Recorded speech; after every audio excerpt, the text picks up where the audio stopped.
the move. We won't be stopped. We can't be. So I saw a guy in the mall like with his hat on like this, and I was like, yo, what is that? He was like, yo, that's that H-Town swag, player. I don't know if it's H-Town swag. What I do know is Houston were going to the playoffs for the first time.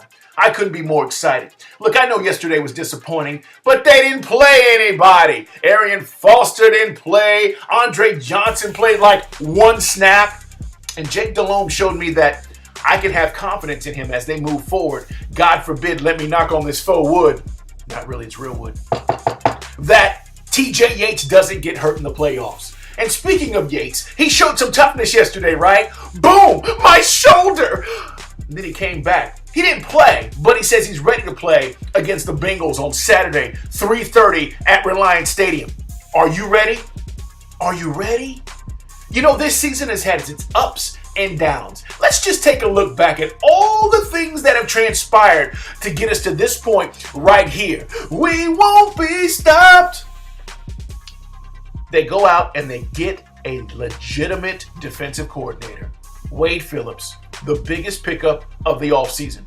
I love Jonathan Joseph, love Danielle Manning, but there was no bigger pickup than Wade Phillips. He transformed the defense and put guys in position to be successful.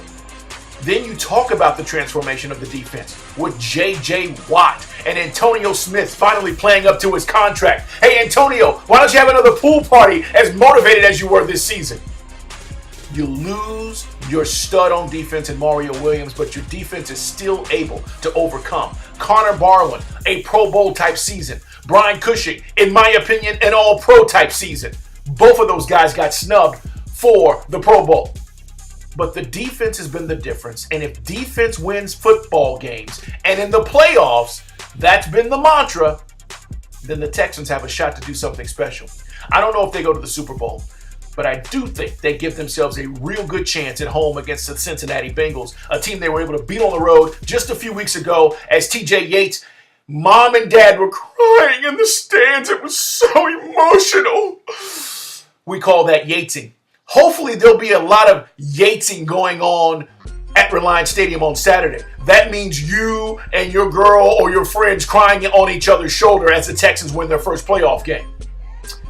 What a season it's been. I've enjoyed it. I hope you have. But remember, let's enjoy this moment. We've waited so long for it to happen. We have been through the ups and downs. We have been through the pitfalls, the valleys. Now we're climbing the mountain. Hopefully they can get to the mountaintop, which would mean a Super Bowl win. There's a lot of work to be done. But one guy I know that will step his game up and that I'm so happy for is Andre Johnson. All these years of waiting and waiting and waiting. I'm going to go out on a limb right now and tell you Dre has an unbelievable game on Saturday against the Bengals. 10 catches, buck 60 or 70, 2 touchdowns. He is all over the field. And he won't be stopped. Make sure you join us tomorrow. We're back on live starting at 4 on ESPN 97.5.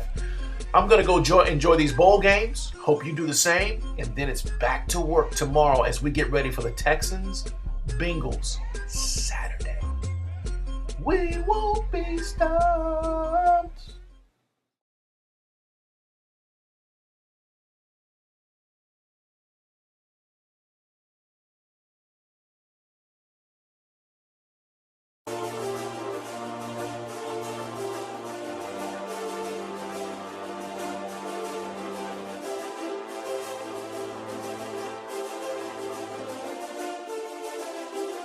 All engine running.